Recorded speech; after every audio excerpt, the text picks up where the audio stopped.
Hello అందరికి. కొన్ని చీరల వల్ల బ్లౌజ్లకు అందం వస్తే, కొన్ని బ్లౌజ్ల వల్ల చీరలకు అందం వస్తుంది. నాకు ఈ రెండు శారీస్ చూసిన తర్వాతనే ఆ విషయం కొంచెం క్లారిటీగా అర్థమైంది. ఈ శారీ కలర్ కాంబినేషన్ చాలా బాగుంది అండ్ ఆపోజిట్ ఉంది కాబట్టి ఈ బ్లౌజ్ లుక్ కూడా చాలా బాగా వచ్చింది. ఇంకొకటి బార్డర్ అటాచ్ చేయమన్నారు పైన, కానీ స్టిచ్చింగ్ లో అటాచ్ చేసుకోవచ్చులే అని లైవ్ తీసుకున్నా. సర్లే అని సెకండ్ శారీకి వెళ్ళేసరికి ఇది రన్నింగ్ కలర్ ఉంది, సిల్వర్ అండ్ గోల్డ్ కాంబినేషన్ లో వేసినాం. అంత లుక్ కొట్టదేమో అనుకున్నా, కానీ బార్డర్ అటాచ్ చేసిన తర్వాత దీని లుక్కే చేంజ్ అయిపోయింది. అసలు క్లారిటీ ఉందో లేదో వీడియోలో, బట్ రియల్ గా మాత్రం చాలా బాగుంది.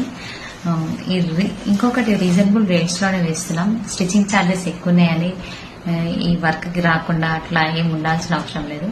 అదంటే మాస్టర్ని పెట్టి చేయిస్తాం కాబట్టి వాళ్ళకు మేము చేయితో కట్టుకోలేం కాబట్టి దాంట్లో తగ్గించడానికి ఉండదు. దీన్ని మా చేతిలో పని కాబట్టి తగ్గిస్తాం ఖచ్చితంగా. రావచ్చు.